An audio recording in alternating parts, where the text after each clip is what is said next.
Hello, everybody. We've got a new video for you today.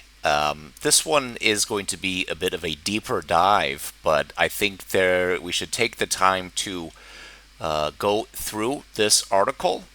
We're going to read it out here, and we're going to offer a little bit of commentary. But it's really a part of the Web3 space that I think needs to be developed further, and hopefully people will be able to see that this is something that after we go through this article, we'll have a better picture of what the people that are described in this article, what they're doing in order to build out the infrastructure. Okay, so the title of the article here you can see says Trad.Fi to bring $650 million in private credit on chain, and it taps W3.io to power capital workflows. So it goes as follows. So for the equipment distributor behind a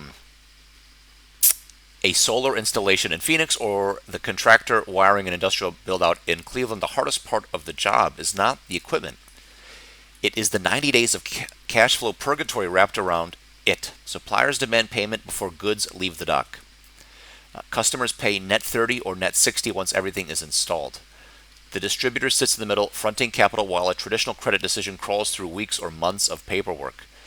So Trad.Fi, the equipment finance platform built for U.S. small and mid-sized businesses, announced its answer at institutional scale. The company is bringing up to $650 million in private credit on chain over the next 48 months, okay, 4 years, with programmable treasury infrastructure provided by W3.io, the operating system for autonomous finance. The workflows and credit records run on Avalanche, and the program targets one of America's largest and least digitized credit markets.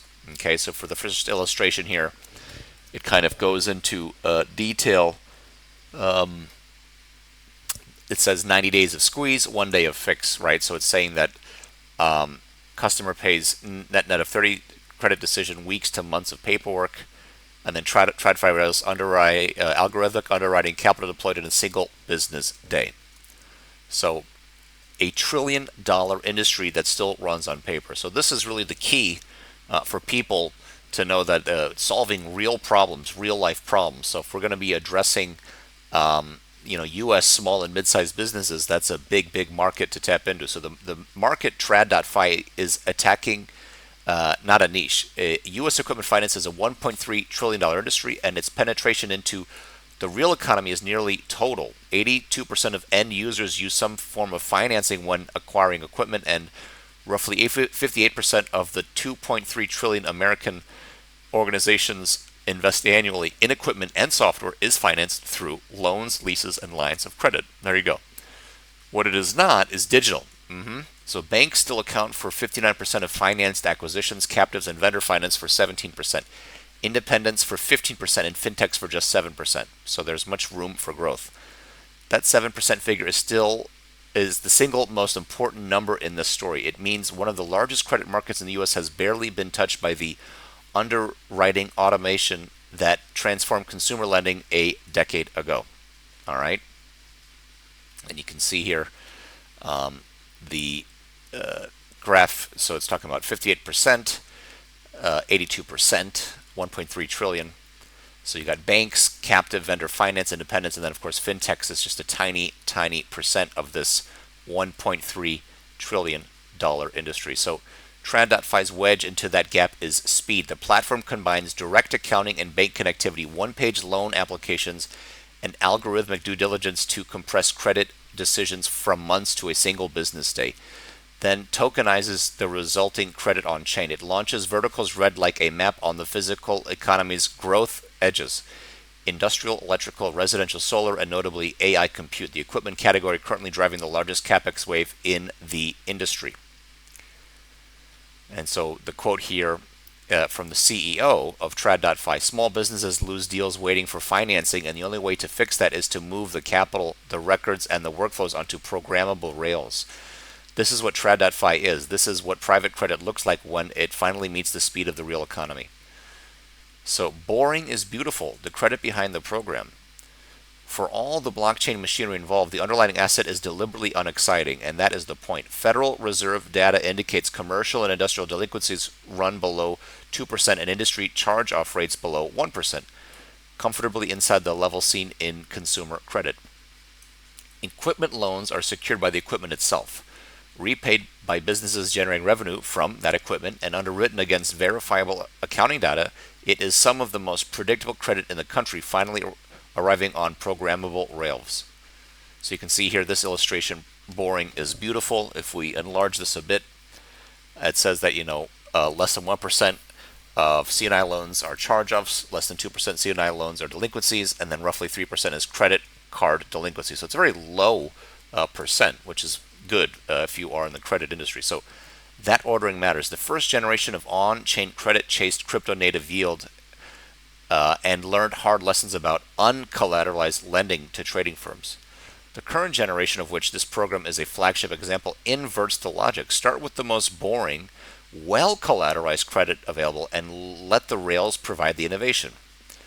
So how $650 million actually moves inside the W3 stack. Right, so here we go. So the architecture is where this announcement separates itself from routine tokenization news.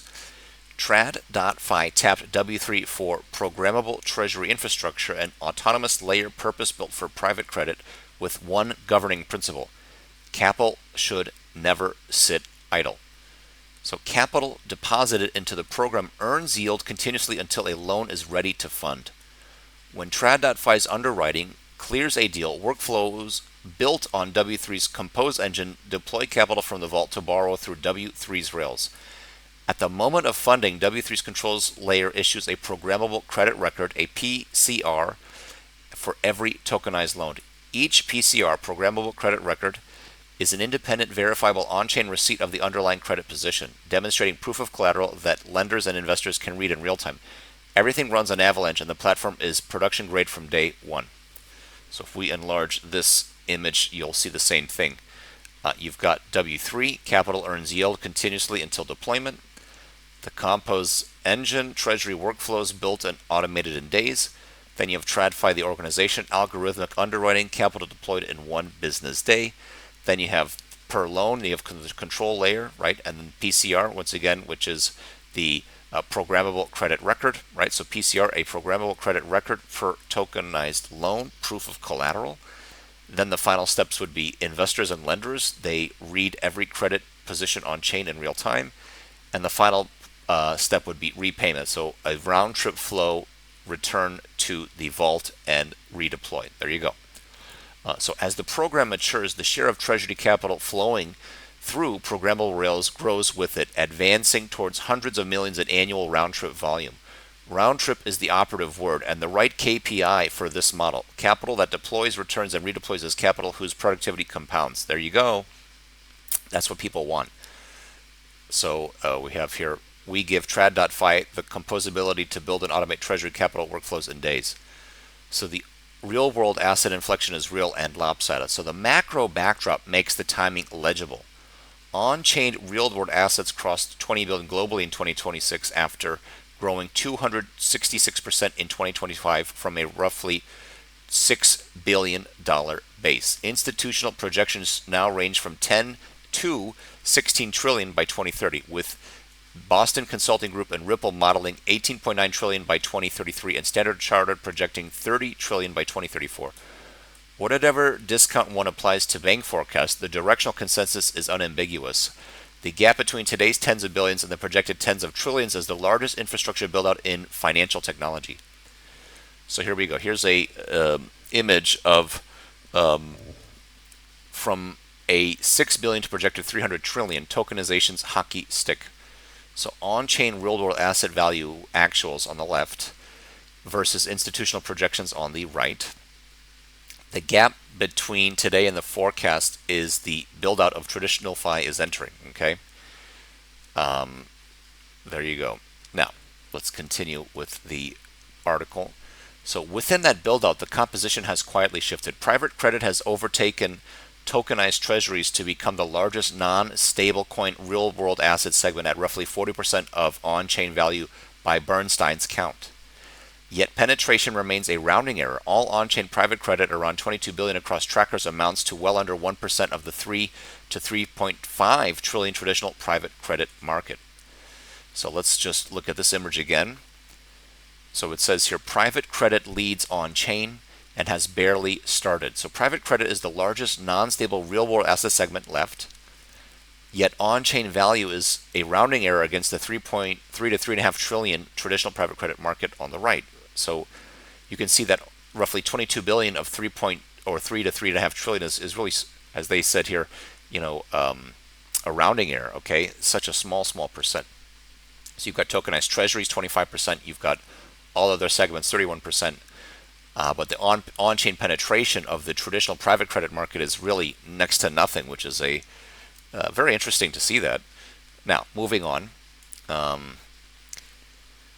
So the release makes a distinction worth dwelling on because it is the program's sharpest differentiator. Most real-world asset activity to date has lived in synthetic instruments and institutional crypto borrowing, products that are on-chain representations of financial abstractions. Trad.Fi's programs bring real economy private credit onto programmable infrastructure, the capital behind solar panels on Arizona rooftops and switchgear in Ohio factories. In a market hunting for proof that tokenization touches the physical economy, brick and mortar collateral is a scarce asset. And that's true. So $650 million is the entry, not the ambition. So the 48-month origination program against the markets it opens. So equipment finance is the wedge. The model extends to additional credit verticals on the same rails. So you've got 650 million within the next 4 years, right? 48 months. Then you've got, which is again 650 million. So it says here, if fully deployed, the program alone would rank among the largest single real economy private credit pipelines brought on chain to date. And then you have all on-chain private credit, which again is today 22 billion. So 650 million again is really roughly 3%, let's say 4%. And then you have U.S. equipment finance, which is a $1.3 trillion industry. Okay, so to get 22 billion of 1.3 trillion again is really around 1 or 2%. Now, let's just shift back here. Okay, so the business model analysis, why capital productivity is the product. Good analysis. All right, so that's a good thesis. Strip the announcement to its economics, and the most valuable idea is not tokenization at all. It is the elimination of idle capital, the silent tax on every private credit operation. Absolutely.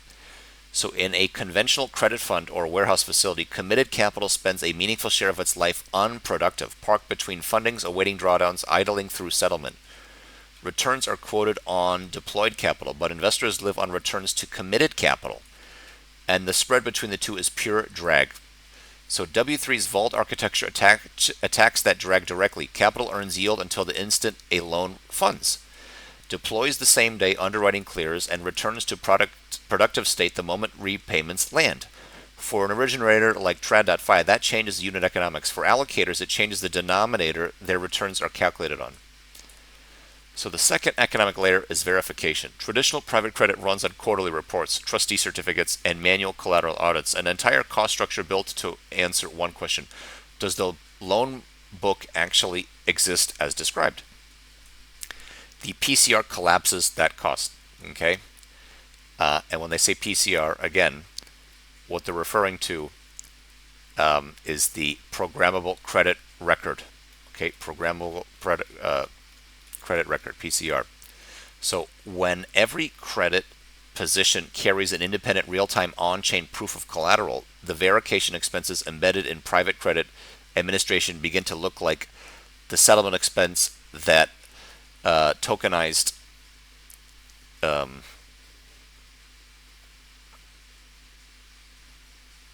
okay, where are we?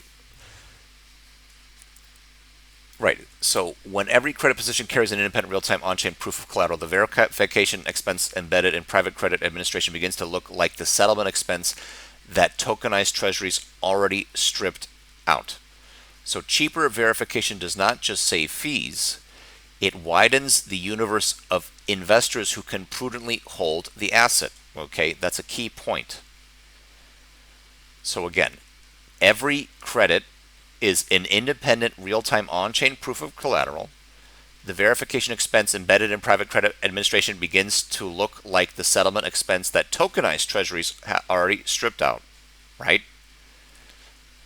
So cheaper verification does not just save fees, it widens the overall amount of investors who can get engaged with this asset. So for W3, the model is classic infrastructure economics. It is not competing with originators. It is meeting the rails beneath them. The Trad.Fi program is a lighthouse deployment for a platform already processing millions of on-chain workflows across enterprise clients in 2026, and both companies have said they expect to extend the model into additional credit verticals on the same rails within 24 months.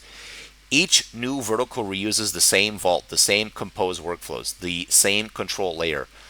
The marginal cost of the second asset class is a fraction of the first, which is precisely the property that made operating systems valuable the last 3 times the term was used seriously. So the distribution design is equally deliberate. Exposure to the program's underlying credit will come through an on-chain pool offered by a seasoned third-party operator, to be announced at launch, with eligibility criteria and compliance gating. Keeping origination infrastructure and investor distribution in separate hands is the structure regulators have consistently rewarded, and it signals this program is built for institutional durability rather than DeFi summer velocity. Okay, that's good. Built for institutional durability. What has to go right? So here's the question. An honest read requires the hard parts, and there are 4. Credit cycles do not care about rails. Sub 2% delinquencies describe today's benign environment. Residential solar is particular and has seen installer bankruptcies and demand shock in recent years. And SMB credit is where downturns bite first. Algorithmic underwriting at 1-day speed will be judged by its first stressed vintage, not its first funded one. Okay, good point. The Oracle problem applies. A PCR is an honest record of what the system was told. Proof of collateral is only as strong as the data feeding it. The program's direct accounting and bank connectivity narrows that gap considerably, but the bridge between physical equipment and on-chain record remains the industry's hardest unsolved interface. Okay, the disparity between what exists in the physical world and what's demonstrated now on-chain. Regulation shapes the funnel. Okay, so we're talking about legislation here. The pool structure, third-party operator, and eligibility gating are the right posture, and they also mean access will be slower and narrower than crypto-native audiences expect. This is a feature for institutions and a friction for everyone else. Okay, so a feature for institutions meaning institutional investors that want to get involved, and a friction for everyone else means that it's just another step. It's another step of gatekeeping or bureaucracy that perhaps more Wild West DeFi or other yield platforms are not going to have this step. And it says here 650 million over 48 months, 4 years, is an execution promise. The figure is a target across a 4-year ramp, with the release itself flagging origination volumes as forward-looking.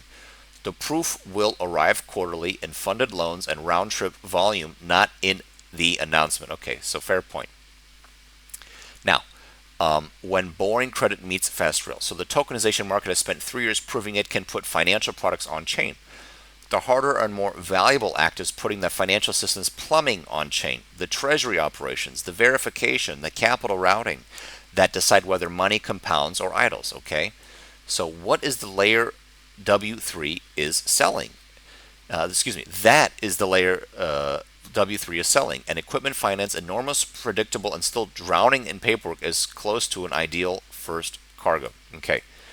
If the program delivers, the lasting story will not be that 650 million was tokenized. It will be that a $1 trillion corner of the American physical economy got a working demonstration that its capital can move at the speed its businesses already do.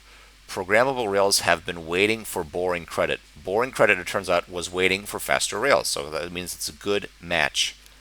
Now, we just want to wrap up this article by noting that everything that we've just covered here makes a lot of sense, and you really wonder if this could begin to snowball, because as you have more people getting on board, you have this pile-on effect, this follow-on effect, this knock-on effect of other people, and it's really a closed loop. So the capital that is there, that is basically earning this percent, is going to be maybe returned or naturally flow right back into the same ecosystem, where it continues to earn a yield, and it's earning a yield really right on demand. So there's no idle period where the capital is simply sitting there without any productivity, which is what is being addressed here with a very traditional marketplace, right? These are real world assets that need financing, and there's people willing to lend. Okay, so one final point is today's video once again is brought to you by cryptodeposit.org. We also do the borrowing and lending. So if you have any questions on borrowing and lending, we can hold your hand. There's many new additions coming to the platform, many other partnerships announcements coming. But if you have any questions at all, message us on the YouTube channel or reach out to us at info@cryptodeposit.org, and we will get back to you. We are focused on a lot of B2B partnerships, family offices, asset managers. Our focus right now is still stable coins, but we're expanding the offering. So we've got the yield. We've got many other ways for people to get their assets to be earning as much as possible. Many ways to onboard folks. So if you know fixed income people, if you know traditional banking folks, and you don't want to subscribe to our channel, just share them our YouTube channel or our website and let them know to contact us. And with that being said, we're going to wrap up today's video. So I wanted to just share that exciting video because exciting article in today's video because for some of us who are involved in this, it's really, as this article explained, it's trying to give and reimagine an industry that is essentially, as the article said, boring. It's boring, but hey, it can become very, very solid, and it can become a very, very stable, proven source of yield because you have two sides of the marketplace coming together, where one side needs the advancement in technology, okay, which is the industry itself, and then on the other side you have the technology that is looking for a marketplace where there are physical assets that serve as the collateral. They have that proven yield, but it's rather boring. So how do you make it more modernized with this technology? How do you make it a little bit less boring? It's through the yield itself. If you can guarantee these clean performances, as what they've described, you're going to be in a good place. So with cryptodeposit.org, exact same business model, focusing on yield, my friends. So we're going to leave it there for now. Once again, subscribe if you wish. Otherwise, share the channel with your buddies in fixed income or similar banking backgrounds would be much appreciated. Until the next video coming up very soon, wishing you all a great day, great evening, wherever you all may be, and take good care, and see you on the next video soon. Have a good day, everybody, and goodbye.